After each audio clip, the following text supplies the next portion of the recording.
Magandang umaga, ito po ang Mike Abi Live. Sabay na inyong napapanood, napapakinggan sa PTV4, Radyo Pilipinas, IBC 13, Facebook page, Mike Abi Live. Ngayon pong araw na ito ng Monday, March 31 ng ating 2025. Last day na po ngayon ng ating first quarter ng taon, di ba?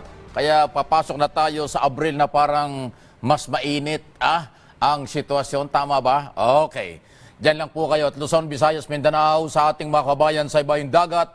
Lagi po natin kayong kasama dito sa ating mga balitaan araw-araw dahil po ang mga balita rito ay mga balitang nangyari sa loob at labas ng ating pamahalaan, especially sa Office of the President dahil ang mga policy, programa, direktiba at iba pang mga mahalagang ginagawa ng ating Pangulo ang ating pong binabalita para makarating sa inyong lahat, sa buong mundo na kapwa ko Pilipino. Diyan lang po kayo. Narito na ang ating mga balita. National Commission ng Muslim Pilipino at ang Bangsamoro, Darul Ifta, inanunsyo nga daw po ang ngayong araw na ito, March 31, na ipinagdiriwang ang Eid al-Fitr. Ngayon talaga po ng ating bansa, sa bansa. Kaugnay ng balitang yan, nakikisa daw po si Pangulong Ferdinand Marcos Jr. at mga kapatid sa mga kapatid nating Muslim para sa pagdiriwang ng Eid al-Fitr or pagtatapos ng Ramadan ngayong pong araw.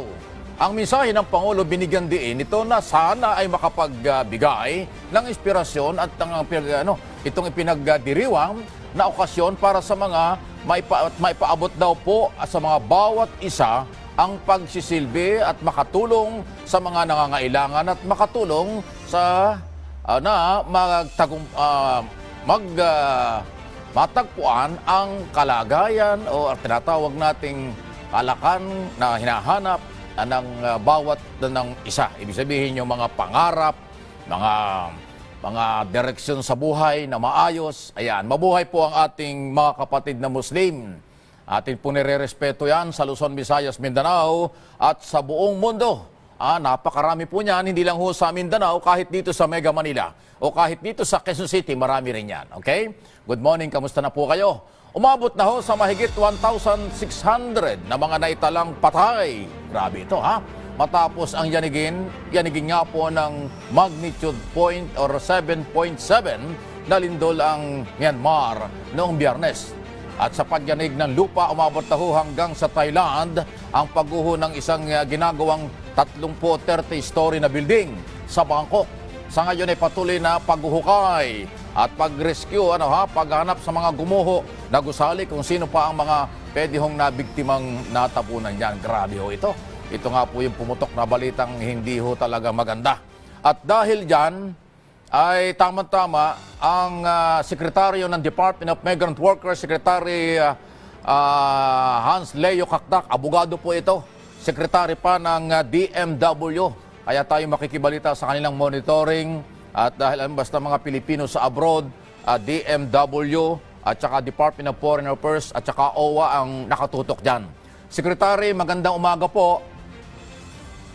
Magandang umaga, Sir Mike, at sa inyong mga tagapakinig, tagapanood, magandang umaga din po. So, hindi natin ginusto itong nangyaring ito, pero ano po ba ang pinakahuling report na natanggap ng DMW sa kalagayan ng ating mga kababayan dito sa dalawang bansang ito na naging biktima ng malakas na earthquake? Secretary.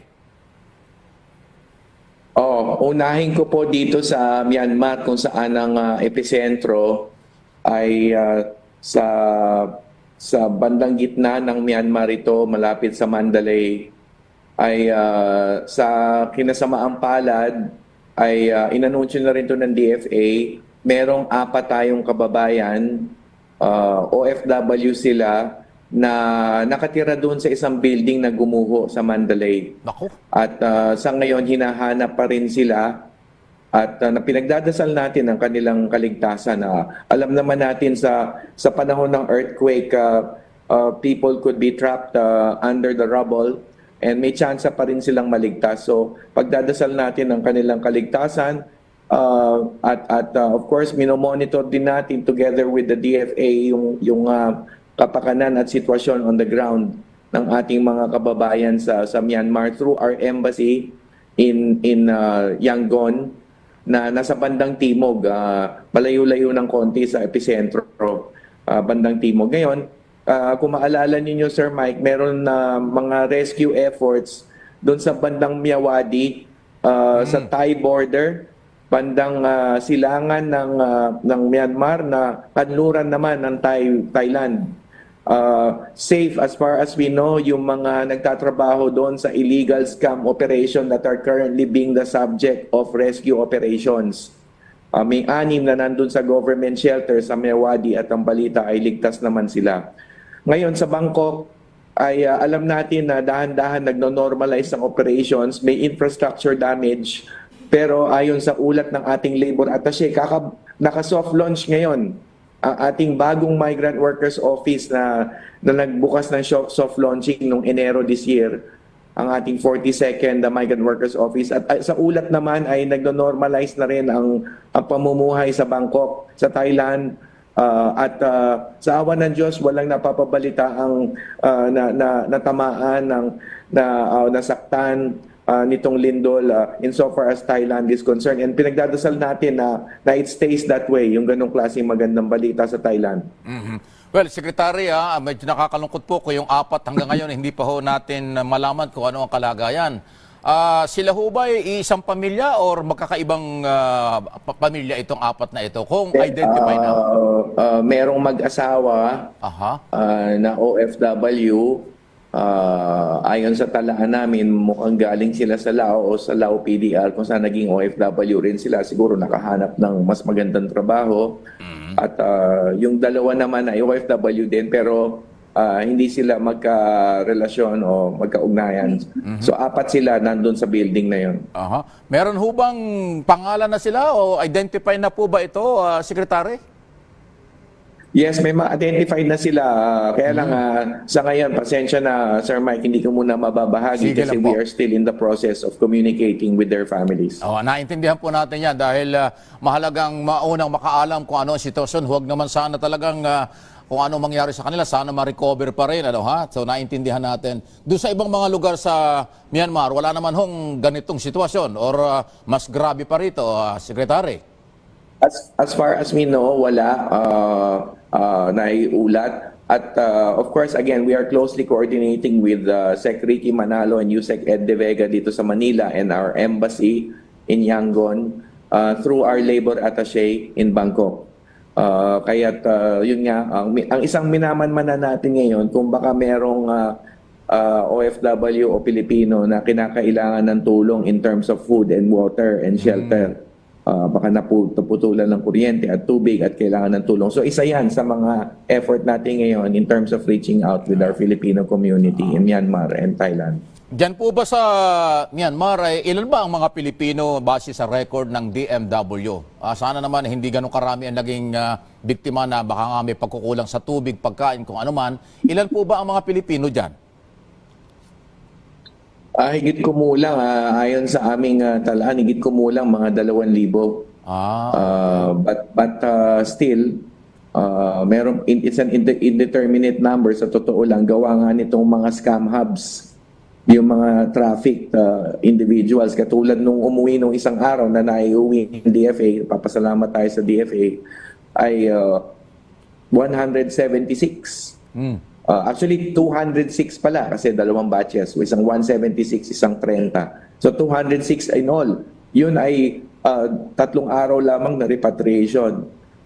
So, we are still ascertaining pati yung eksaktong bilang ng mga nasa tinatawag na scam farms or scam hubs, yung mga illegal pogo ba doon.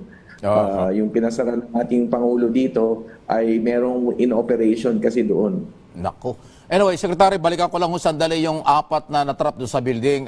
Kamusta po ang operation ngayon ng Myanmar government at ng mga tumutulong galing sa international community para maisalba? Meron ho bang ongoing rescue na ginagawa ho ang mga otoridad doon? At kamusta ang monitoring nyo po dito sa atin? O paano pag-monitor dyan ng DMW, Secretary? Yes, as far as we know, they are still unaccounted for, and as far as we know, meron namang efforts din sa paghahanap sa kanila. Kaya nga pinagdadasal natin na magkaroon ng kumbaga pagkahanap sa kanila, mahanap sila at malaman na natin na ligtas sila. But in the meantime, nananalangin tayo and coordinating with our DFA on the ground, in turn coordinating with the Myanmarese authorities. Well, Secretary, alam kong busy po kayo, pero pahabol ko lang ito. Kayo ba, alam ko, aware din kayo, hindi lang ang Department of Foreign Affairs yata yung gumagalaw at tulong ng ating pamahalaan doon sa, nabalitaan natin nga, na yung mga nagrally. Diyan naman po sa Qatar, alam nyo, basta OFW, kayo po nakatutok talaga yan. Meron silang ganyang galawan na rally, bawal doon, nahuli sila, nakakulong. So anong update sa side po ng DMW sa inyong monitoring sa Qatar, Secretary? Yes. Ang masasabi ko at this stage ay merong mga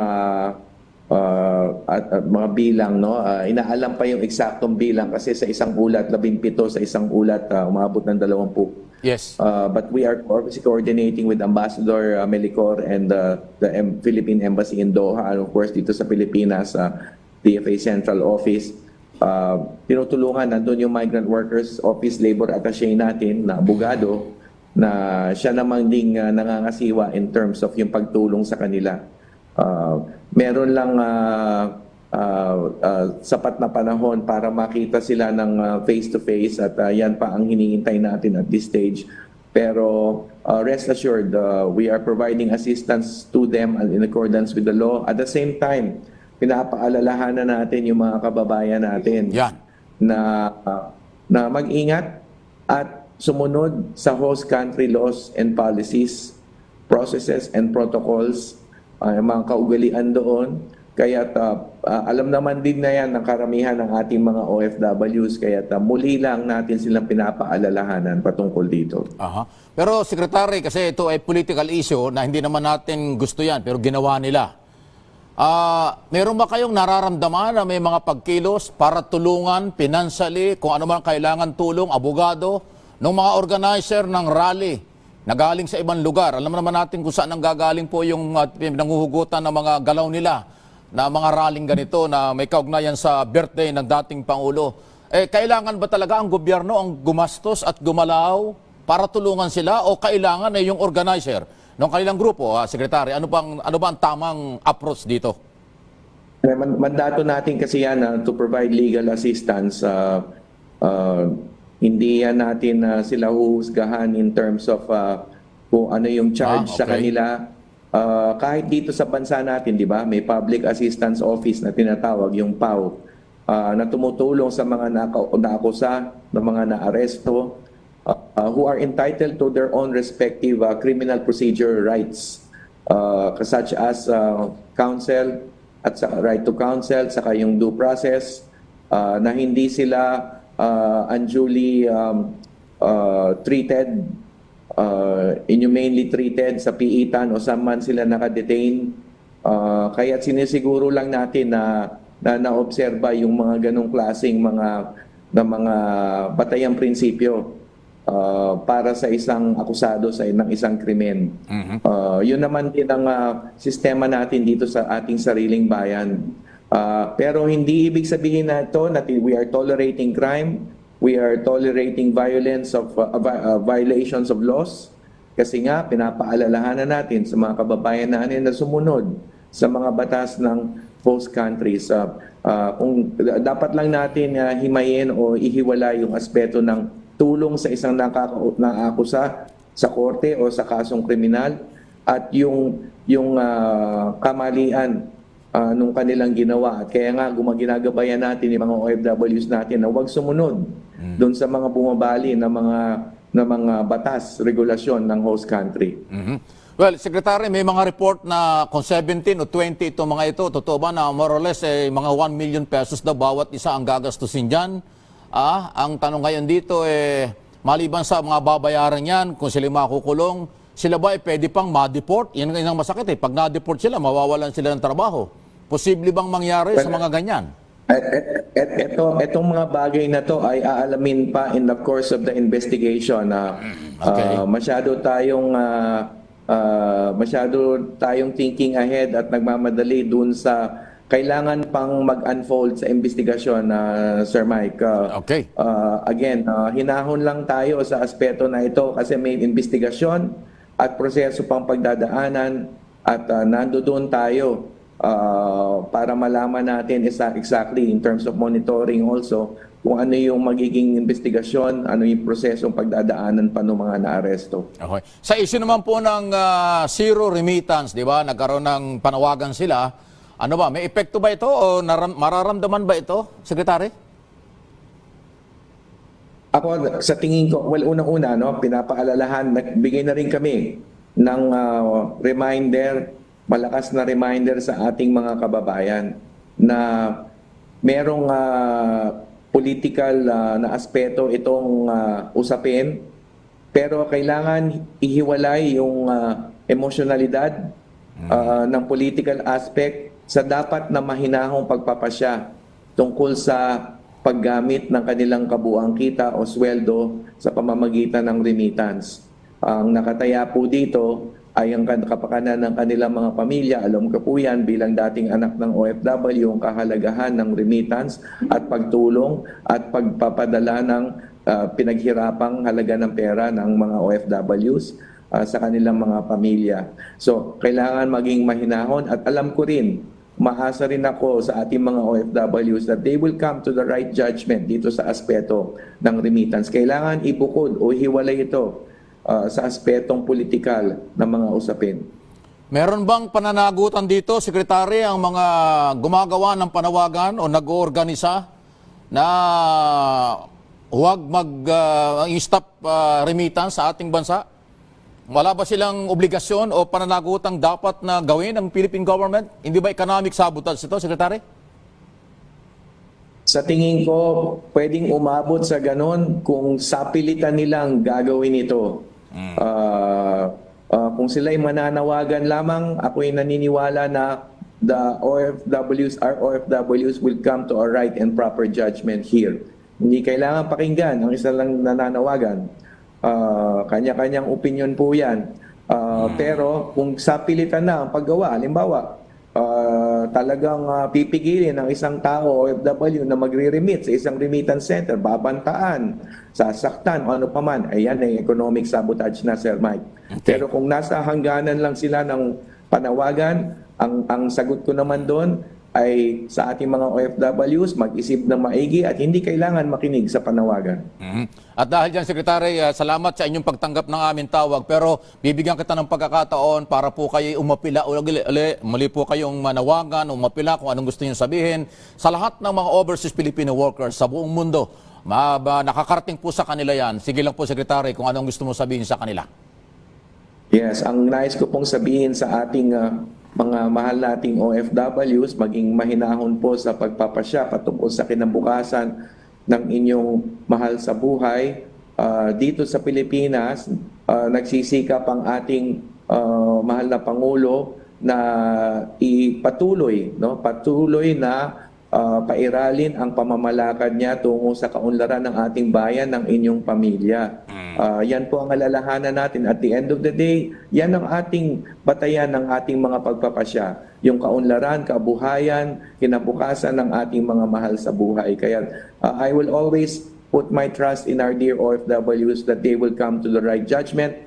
Please, sundan niyo po ang mga batas, regulasyon, protocols ng host country, lalo na sa aspeto ng pagkakaroon ng mass action, pag-aaklas o ano paman. Nandiyan po kayo para magtrabaho, magbigay ng kinabukasan sa inyong mga pamilya. Ayan po ay first and foremost. Of course, patuloy nating papairalin ang mga programa ng ating mahal na Pangulo at ng DMW para sa pagbibigay ng tulong sa ating mga OFW. Sa inyo po, nandiyan dyan ang ating 2 billion action fund, 86,000 ang tinulungan noong nakaraang taon.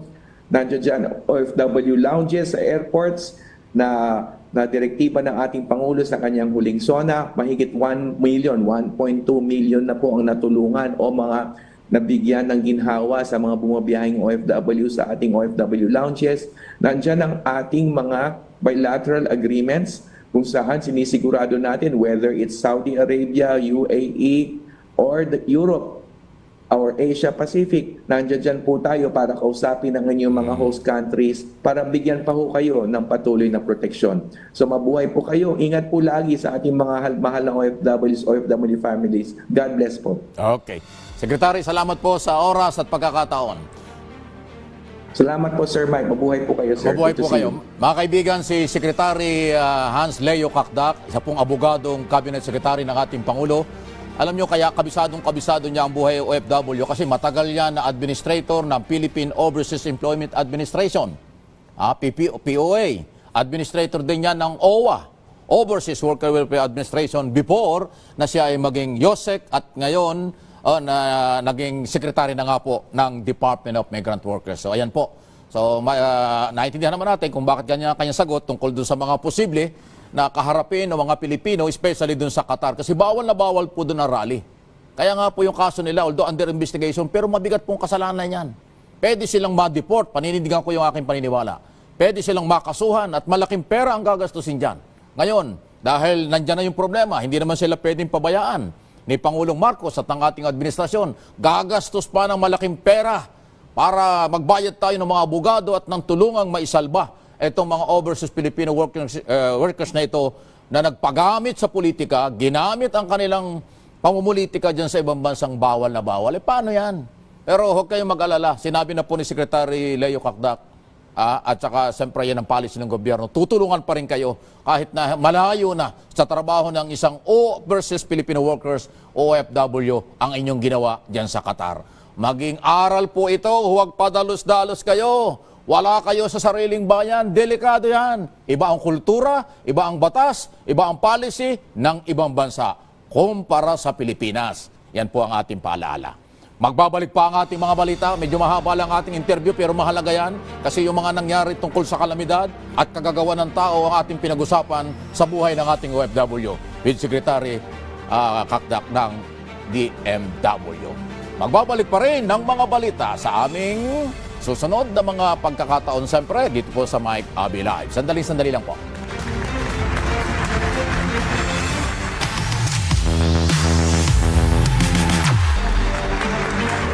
Balikan natin ang daloy ng mga balita pa rin ngayong araw na ito ng Lunes. Kasi siyempre dahil Monday ngayon, unang araw na naman sa linggong ito. Katapusan na nga po ng ating buwan ng Marso. Kaya't tuloy-tuloy ho ang bilis ng ating panahon. Habang ang panahon din natin, hindi rin natin mabasa kung ano Minsan ay umuulan, minsan ay may napakainit.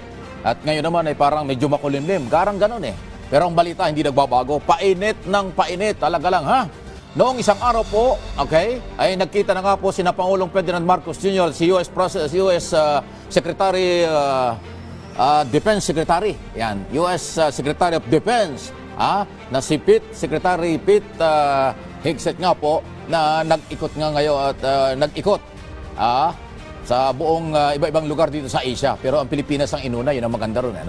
Ayon sa Pangulo, itinuturing niya niyang isang mahalagang mensahe ang pagbisita raw ni Secretary Hegseth nga po sa bansa. Lalo't inuuna pa nito ang Pilipinas sa kanyang pagpunta ngayon dito nga sa rehiyon. Kung di ang kakamali, nasa Japan na, di ba?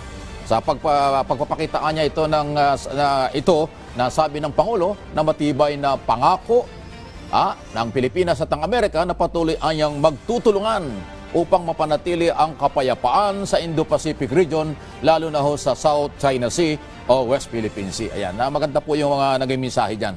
Yung courtesy call sa Malacanang, pagkatapos nagpunta ng Department of National Defense, napakaganda po ng meeting ni Secretary Gibo Teodoro at nagkaroon pa ng sabay na press conference. Malaman, matindi.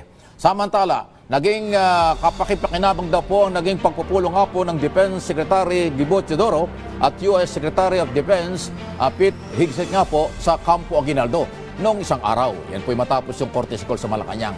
Sumentro sa pagpapatibay anya ng ugnayan ng dalawang bansa na naging pagpupulong. Tinalakay din ang pagpapakalakas ng Armed Forces of the Philippines, AFP, gayon din ang pagpapatibay ng alyansa ng Pilipinas at ng Amerika sa aspetong pangdepensa. Ayan. Kasunod nito, muling tiniyak ni Secretary Hegseth nga po ang matatag na alyansa ng Pilipinas at ng Amerika sa ilalim ng administrasyon ni President Donald Trump. Sinabi naman ni Secretary Teodoro na kabilang nilang ipag-ibayuhin pa ang mga kasalukuyang EDCA site para ho sa logistics support at defense industrial cooperation. Ayan ho. Actually, meron pong mangyayaring malaki-laking balikatan ngayong April dyan sa lalawigan ng Bataan. O mga taga-Bataan, huwag kayo magugulat ha. Kung makakakita kayo dyan ng mga aktual na mga training ng sundalong Amerikano at sundalong Pilipino, parte lang yan ng balikatan exercise sa ilalim ng Mutual Defense Treaty at Enhanced Defense Cooperation Agreement o cooperation sa pagitan po ng dalawang bansa. Okay? At yan ho ay isang magandang pagkakataon para nadadagdagan ng kaalaman, nagpapalitan ng kaalaman ang dalawang persang militar ng Amerika at ng Pilipinas. At higit sa lahat, yung mga modernong armas ng Amerika nakikita, nagagamit, at yung iba'y nandito, mukhang madadagdagan pa. Kaya nga isang araw ang China nag-press conference at nagpapanik na sila samantalang wala namang silang pakialam sa ginagawa nating modernization. Hindi ba?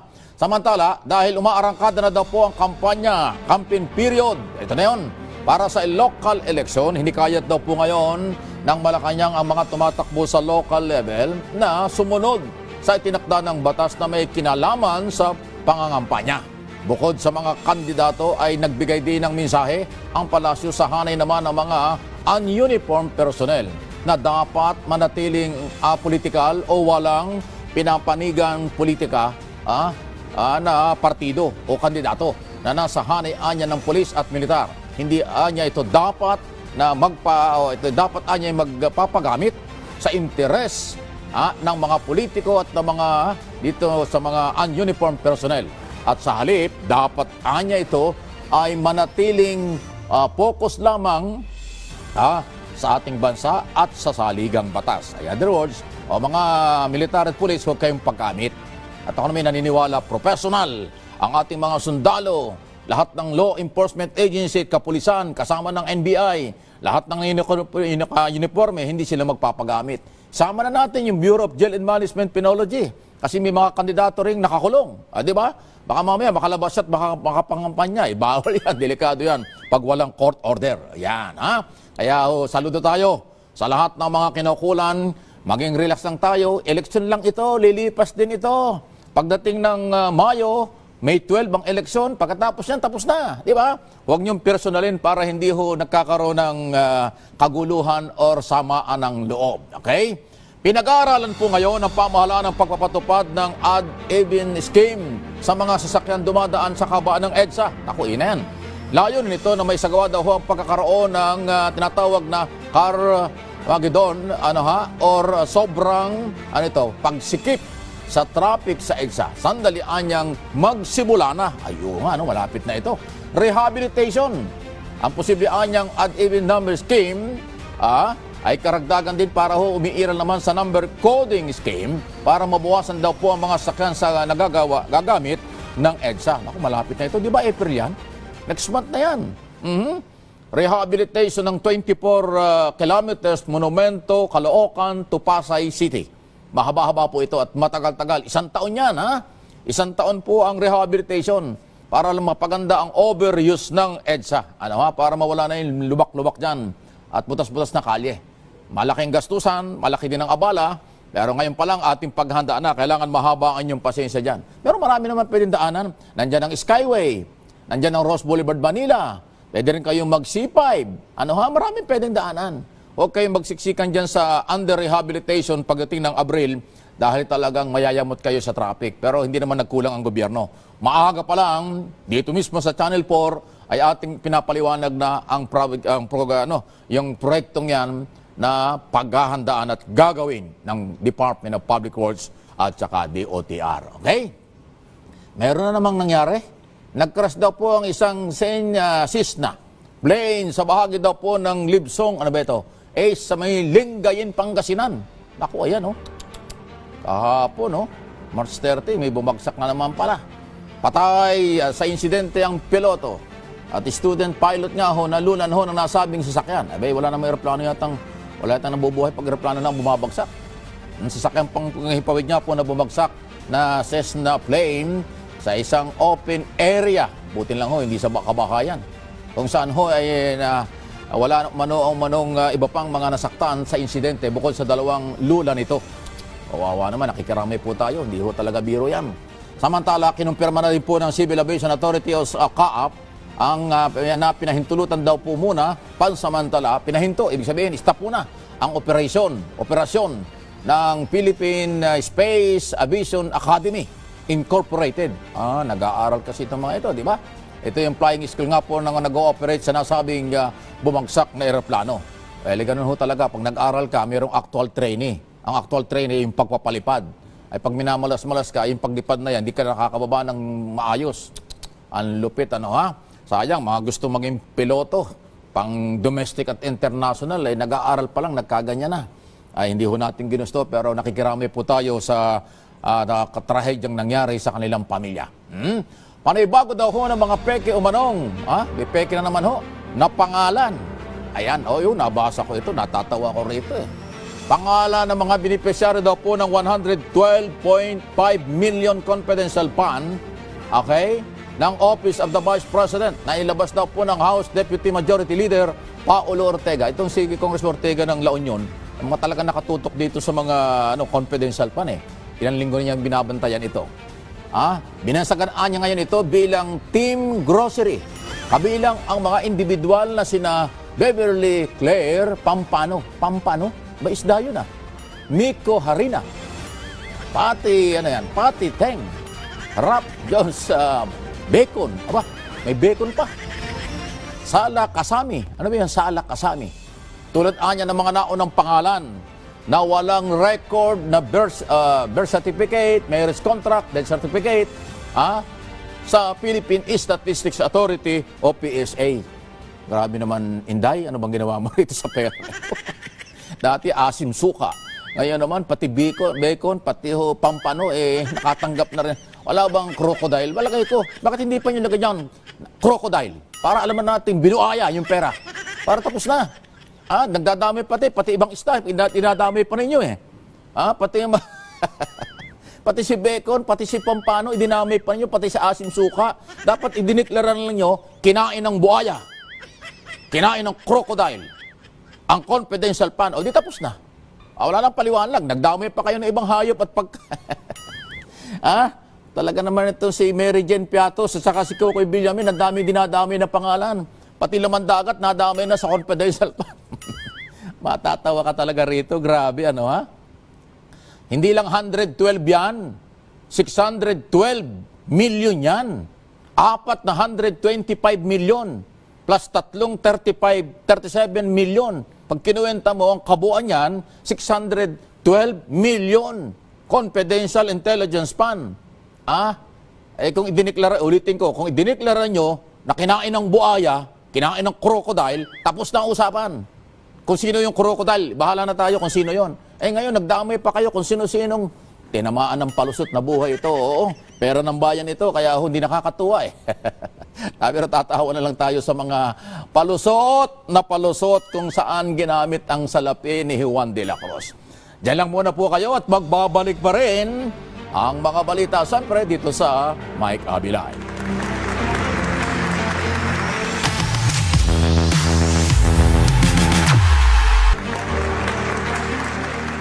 Inanunsyo na po ngayon ng Commission on Election o COMELEC na natapos na ho ang ini-imprenta raw ho sa National Printing Office ang higit 68 milyong voters information sheet. Natapos na. Ang galing parang advance yata ito. Ang voters na ito, information sheet nga po ay 4 na pahinang gabay para ho sa bawat mga botante. Kung saan nakasaad dito ang mga mahalagang impormasyon na kailanganin nila malaman para ho sa midterm or 2025 midterm election. Nakapersonalize niya ito kung saan nakalagay ang pangalan ng botante, address, presinto, kung saan boboto sa listahan po ng national at local na candidate. Yan, sabihin kompleto na ho. Pati local at candidate, pati party list, nandun ho. Ang mga impormasyon maaari niya makatulong sa kanya sa araw niya ng halalan. Sabihin, hindi kayo malilito. Nandun ang mga pangalan ng kandidato, local and national, pati party list, lahat-lahat po. At gagawin ito, may parang mga, magkakaroon pa ng mga kodigo para sa May 12 election. So, ngayon naman, mga ating advice para hindi kayo malito, aralin na po ninyo kung sino inyong ibobotong 12 senador kung kinakailangan. Party list, district congressman, governor, mayor. Yan, bilistahan na kayo, kodigo na. Para pagdating doon sa presinto, alam na ninyo. Pero kung sa araw ng eleksyon, doon pa lang kayo mag-iisip kung sino iboboto nyo, ay naubos na ang panahon. Baka humalit kayo, sayang. Ay napakarami iboboto natin. Sipin mo yan. 12 senador, party list, congressman, district congressman, governor, down to councilor. Ang dami po niyan. Kaya ho ating paghandaan ito. Tama yan. Na mabilis ang galaw ng COMELEC. Tulungan natin ang COMELEC dahil patuloy ho nilang pinagsisikapan na maging malinis, maayos ang ating political exercise. Samayo na ito. Mahigit-higit na lang isang buwan. Samantala si AJ Ignacio, Radyo Pilipinas may report.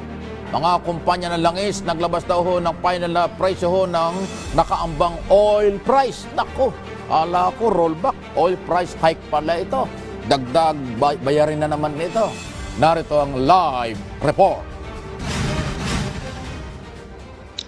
Yes, Manong Mike, bad news nga para sa ating mga motorista at ngayong papasok na buwan ng Abril bukas dahil inaasahan ng dagdag singil sa presyo ng produktong petrolyo ngayong linggong ito. Kung saan, Manong Mike, 1 peso and 20 centavos ang aumento sa kada litro ng diesel, habang 1 peso and 40 centavos naman ang dagdag singil sa kada litro ng gasolina, habang 1 peso and 20 centavos sa kada litro ng kerosene. Ipapatupad ito ng mga kumpanya ng langis ng Philippines Shell, Sea Oil, Petrogas, Caltex, at Jetty Petroleum at PTT Philippines. At ang oil price increase sa Manong Mike ay bungsod pa rin ang pabago-bagong presyo sa pandaigdigang merkado. Yan muna pinakuling balita mula dito sa southern part ng Metro Manila para sa Bagong Pilipinas. AJ Ignacio, Radyo Pilipinas, Radyo Publiko. Ang laki ng increase Mahigit na piso, 140 at 120. Paano kung yung mga sasakyan ninyo ay pag-aari ng OFW? Pati yung panggasolina inaasan nyo sa remittance ng OFW, hindi nagpadala dahil nagpuprotesta sila o hindi mo natatakbo yung kotse nyo. Di ba? Kasi marami mga pamilyang Pilipino, binigyan ng bahay, binigyan ng kotse nung kailang kamag-anak na OFW. Di ba? Ganun ang sarap ng buhay ng mga may kamag-anak na OFW Bahay at sasakyan, pinagkakalo, bali ba sa pagkain at iba pang gastusin. Ay problema, kung sumama sa nagpuprotestang zero remittance, ay wala mo ng gasolina, wala mo ng galawan, wala mo ng pa-make-up at saka pa-parlor. Yung baka kamag-anak, higpit ng sintron, ganun ba yun? Wala tayong magagawa, kung ganyan na yung galaw Wala naman hong kinalaman ng gobyerno sa mga ganyang galawan. Pinasasalamatan ho ni Pangulong Ferdinand Marcos Jr. ang United Arab Emirates President Sheikh Mohammed bin Al Nahyan. Al Nahyan. Ayan. Nahyan. Okay? Sa paggawad nito, naku, ito yung magandang balita. Clemency pala ito. Pagpapatawad sa 115 Pilipino ngayong banal na buwan ng Ramadan, Idil Fitr. Ay, tinapat pa talaga Ayon sa Pangulo, ang hakbang na pinakita ng United Arab Emirates leadership ay pagpapakita ng commitment sa kanilang bansa o ng kanilang bansa sa aspeto ng humanitarian values. Wow, galing! Inahayag din po ng ating Pangulo na ang makataong hakbang ng United Arab Emirates ay sumasailalim sa espesyal na ugnayan ng dalawang bansa. Gayon din ang mainit na personal na pagkakaibigan at paggalang ng kanilang ng dalawang sa presidente. So yan, actually ang madalit sabi dito, yan ang bunga ng independent foreign policy ni Pangulong Marcos na lagi natin sinasabi. Kasi ang Pangulo walang kinakampihan, lahat pinakikisamahan, lahat kinakaibigan, malaki o mayamang bansa, ano man ang estado ng bansa sa buong mundo, kinakaibigan ng Pangulo kasi kailangan natin yon. Merong public relation, merong PR, meron pong magandang pakikipag-ugnayan si Pangulong Marcos sa lahat ng mga bansa sa mundo. Pag may problema tayo, natutulungan katulad yan. Hindi naman katulad ng iba na pinagmumura yung mga puti. Sino ba nagmumura? Isi. Merong mga palamura Kaya ayan, puro away ang inaabot. Ang Pangulong Marcos, hindi. Professional ang approach. Leader by example. Walang inaaway, trabaho lang. Rule of law, pagpapatupad ng batas, local, national, at international law. Yan si Pangulong Marcos Sr. para sa inyong kaalaman. Ngayon, kung ayaw niyong pakinggan yan at ayaw niyong paniwala, ay di bahala kayo sa buhay niyo, makakasabit-sabit kayo. Okay? Ikinasa na daw po ng Rizal Provincial Police Office, ang patong-patong daw po na mga kaso laban sa isang 28 taong gulang na lalaki na kinilala na si alias Kenneth. Bakit? Anong problema rito? Siya ang suspect sa madugong road rage. Ay, ganon. Sa barangay San Jose. Yan po sa may Antipolo City, Rizal. Ahapon nga po ay kinasawi naman ng 52 years old na gulang nga po, 52 taong gulang. Ang biktima na nakilalang si alias Peter naman. Nako, kala amin sa isang motorcycle rider. Eh, bawal po yan. Huwag kayong mga ng ganyan. Hindi naman magandang kalokohan po yan. Yan nag-viral sa social media ang naturang road rage incident na nangyari nga po ito ng insidente dyan ho sa may Antipolo. Bakit meron kayong ganyan? Dahan-dahan lang. Hindi naman kailangan ng ganyan Ayan, may problema kayo ngayon. Mabigat na kaso kasi may nadisgrasya. Kung kayo ba'y naging maingat, di wala. Ang sarap ng buhay ng walang kaso. Ang sarap ng buhay ng walang naargabyado, hindi ba? Ayan. Nagkaroon pa ho ng mainit na labanan dyan kung ano-ano pa. Nag-viral nga po yan. Pero alam mo itong mga balitang ganito, ito yung balitang kulang sa kaalaman, disiplina, at kulang din ho sa mga pangaral ng mga kamag-anak. Akala nila ganun-ganun lang Ayan. May problema na kayo. Naku, hirap pa namang makulong sa Pilipinas. Kasi dito, sobrang sikip ng kulungan. Kahit suspect ka pa lang, parang akusado ka na, parang guilty ka na. Dahil pinahirapan ka na sa kulungan sa sobrang init, sobrang dami. Hindi ka makatulog ng diretso, nakaupo, natutulog, naliligo ay may oras.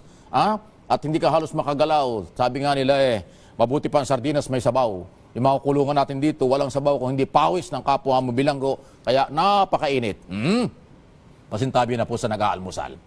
Isang tsunami warning naman daw po ang inilabas para ho sa matapos nga po ang malakas na 7.1. May bagong magnitude na earthquake na naman ito. Malapit sa Pacific Island country. Samantala, wala naman anyang tsunami alert sa Pilipinas. Kaugnay ng lindol sa Tonga. Ayon sa PBOX. Ayun. Iba ho yung lindol sa Myanmar at saka ho sa Thailand. Ito bago na naman.